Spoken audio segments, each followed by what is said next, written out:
कक्षा 9 के हमारे प्यारे विद्यार्थियों, मैं सुमन तिवारी हिंदी कक्षा में आप लोगों का बहुत बहुत स्वागत है। जयशंकर प्रसाद द्वारा रचित कामायनी जो पुनर्मिलन है, कामायनी से लिया गया है, वह हम लोग 4 काव्य पढ़ लिए थे। 5वां चलिए आज देखते हैं दूसरे भाग में।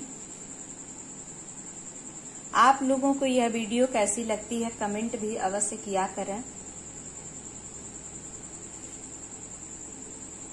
चलिए, अब तक हम लोग पढ़े थे कि श्रद्धा जो थी ईड़ा के पास पहुंच चुकी थी। ईड़ा पहुंचती है श्रद्धा के पास और उससे हृदय की व्यथा गांठ खोलने को कहती है कि तुम्हारे हृदय में क्या है, कुछ तो बोलो। अब यहाँ श्रद्धा रुकी, कुमार शांत था। 5वां काव्य है।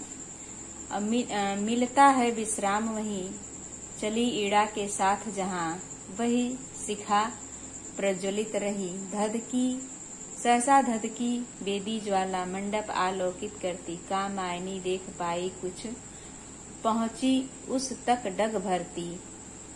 और वहीं मनु घायल सचमुच, तो क्या सच्चा स्वप्न रहा। आह प्राण प्रिय, यह क्या तुम यूं, हृदय खुला हृदय बन नीर बहा। ईड़ा चकित श्रद्धा आ बैठी, वह थी मन को सहलाती। वह थी मन को सहलाती, अनुलेपन सा मधुर स्पर्श था। व्यथा भला क्यों रह जाती। प्रस्तुत पंक्तियों में संदर्भ आप लोग लिखेंगे कि प्रस्तुत पंक्तियों में श्रद्धा जो है ईड़ा के पास रुकती है और कुमार शांत रहते हैं। वहीं उन्हें थोड़ा विश्राम मिलता है। श्रद्धा रुकी, कुमार शांत था, मिलता है विश्राम वहीं, यानी श्रद्धा वहां रुक जाती है और कुमार यानी बालक जो है श्रद्धा के साथ वह बिल्कुल शांत थे। मिलता है विश्राम वहीं, वहीं उनको थोड़ा विश्राम यानी रुकने का जो स्थान है, ठहरने का स्थान, उसे विश्राम कहते हैं। चलते चलते वह थोड़ा आराम पाते हैं, वहीं रुकते हैं। चली ईड़ा के साथ जहाँ पर, और ईड़ा उन्हें अपने साथ श्रद्धा और कुमार को साथ लेकर के चलती है। वही शिखा प्रज्वलित रही, वहीं जहाँ पर शिखा यानी कि ऊंची शिखर चोटी कहते हैं, वह प्रज्वलित रही, यानी कि एक शिखा है, ऊंची चोटी पर वह पहुंचती है। और वह चोटी जो है कि क्या है, मंदिर जैसे ऊंचे वेदी बना हुआ है और उस पर वह पहुंचती हैं ऊंचाई पर, और वहां प्रज्वलित रही, यानी कि ऐसा प्रतीत हो रहा है जैसे कुछ जल रहा था, उजाला हो रहा था। सहसा धधकी बेदी ज्वाला, और अचानक ही धधक उठा बेदी, उस बेदी की ज्वाला अग्नि। यहाँ हृदय की अग्नि को भी कह सकते हैं, लेकिन वहाँ बेदी है। और मंडप आलोकित करते, कामायनी कुछ देख पाई, पहुंची उस डग भरते, यानी वह मंदिर या मंडप के समान है, जो कि अचानक एक बेदी अग्नि की ज्वाला धधकती हुई मंडप को चारों तरफ से उजाला करती है, आलोकित करती है। कामायनी देख पाई कुछ, पहुंची उस तक डग भरते।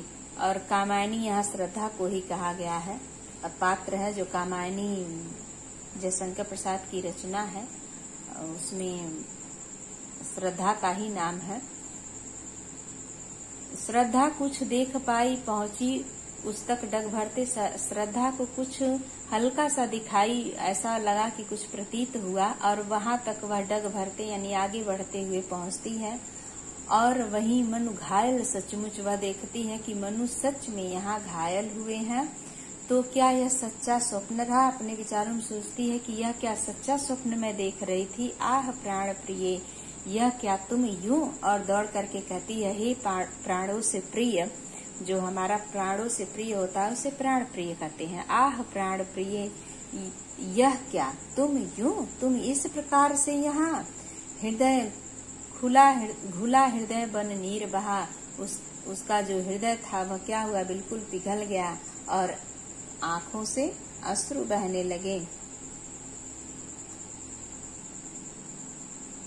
ईड़ा चकित श्रद्धा आ बैठी।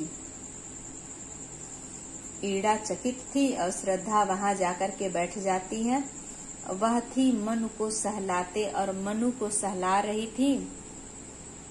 अनुलेपन सा मधुर स्पर्श, यानी कि सर पे हाथों को फेरते हुए प्रेम से स्पर्श कर रही थी, छू रही थी। भला व्यथा भला क्यों रह जाती, और सोचती है कि हृदय की व्यथा, हृदय की जो दर्द है, दुख है, वह क्यों भला रह जाती है। यह 5वीं पंक्ति है। 5वीं काव्य में आप लोग काव्यगत सौंदर्य देख लीजिए। प्रस्तुत पंक्तियों में करुण रस है आपके और रूपक अलंकार है। चित्रात्मक शैली, खड़ी बोली का प्रयोग किया गया है इसमें। चलिए 6वां देखिए।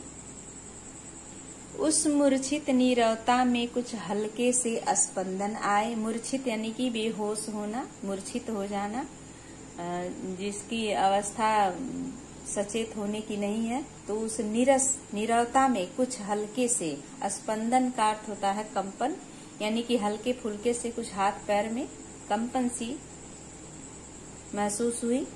आंखें खुली, 4 कोनों में 4 बिंदु छाए और आंखें हल्की सी खुलती हैं और आंखों में अश्रु भर जाते हैं। 4 बिंदु आकर छाए और आंखों में अश्रु जो हैं वह आ जाते हैं। उधर कुमार देखता ऊंचे मंदिर मंडप वेदी को, उधर बालक जो है ऊंचे ऊंचे मंदिर को, मंडप को और वहां की बनी हुई वेदी को वह क्या कर रहा है, ध्यान से देख रहा है। यह सब क्या है नया मनोहर, कैसे यह लगते जी को, यह मन को हर लेने वाला मनोहर, यानी मन को प्रसन्न कर देने वाली ये नई चीज क्या है उस बालक के सामने। यह कैसे हमारे हृदय को, हमारे जी को लगते हैं। यह बच्चा अभी विचार ही कर रहा था, बालक विचार ही कर रहा था। तो प्रस्तुत पंक्तियों में आप लोग देखेंगे कि इसमें श्रृंगार रस का वर्णन किया गया है। माधुर्य गुण है, अलंकार आपके अनुप्रास होंगे। मंदिर मंडप यहाँ देखेंगे तो अनुप्रास अलंकार है। चलिए 7वां देखते हैं और अंतिम काव्य है। माँ ने कहा अरे आ तू भी देख, पिता है पड़े हुए। माँ कहती है कि अरे पुत्र आओ देखो, तुम भी तो देखो, यह तुम्हारे पिता हैं जो यहाँ पड़े हुए हैं, ऐसे लेटे हुए हैं। पिता आ गया लो, यह कहते पिता बोलते हुए वह बच्चा बालक वहाँ आ जाता है। उसके रोए खड़े हुए, उसके जो रोए थे वह क्या थे, खड़े हो गए थे।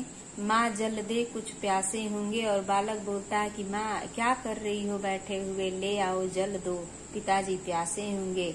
क्या बैठी कर रही यहाँ बैठ करके तुम क्या कर रही हो, पानी तो ले आओ।